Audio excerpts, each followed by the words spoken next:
In a land far, far away, where the sun shone bright every day, there was a magical kingdom hidden behind a veil of sparkling rainbow mist. In the heart of this kingdom, there lived a little rabbit named Rosie. Rosie was the softest, fluffiest rabbit you had ever seen, with ears as pink as cotton candy and eyes as bright as shiny stars. Rosie loved to hop around the kingdom, exploring every nook and cranny, and making friends with all the creatures she met along the way. One day, while she was out on an adventure, she stumbled upon a hidden garden filled with the most vibrant, colorful flowers she had ever seen.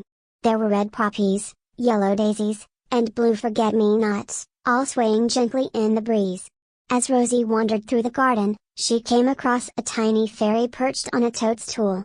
The fairy had wings as delicate as a butterfly and hair as bright as the sun. She introduced herself as Lily, the guardian of the garden. Lily told Rosie that the garden was in trouble. A naughty dragon named Scorch had been breathing fire on the flowers, making them wilt and fade away. Rosie knew she had to help her new friend, so she bravely offered to go on a quest to find Scorch and ask him to stop. Lily gave Rosie a special gift, a tiny bottle of sparkling fairy dust, and told her to sprinkle it on Scorch's nose to make him sneeze out all the fire in his belly. Rosie set off on her journey, hopping over hills and through valleys, until she came to a dark, smoky cave where Scorch was hiding. Scorch was the biggest, most fearsome dragon Rosie had ever seen, with scales as black as coal and eyes that glowed like embers. But Rosie was not afraid. She stood tall, held out the bottle of fairy dust, and said, "Please, Scorch, don't breathe fire on the garden anymore. It makes the flowers sad." Scorch laughed, a great big roar that made the ground shake, and said, "Ha! You think a little rabbit like you can stop me?" But Rosie was quick. She sprinkled the fairy dust on Scorch's nose, and, kaboom!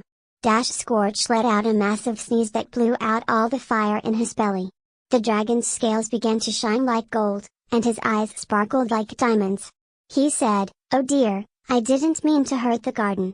I promise to never breathe fire again." Rosie and Scorch became the best of friends, and together they went back to the garden to help Lily make it bloom again. With Scorch's help, the garden grew more vibrant than ever before. The flowers bloomed in every color of the rainbow, and the creatures of the kingdom came to celebrate the garden's rebirth. Rosie, Lily, and Scorch danced under the stars, surrounded by the beauty and magic of their special kingdom.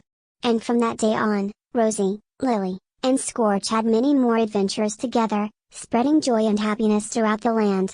The end.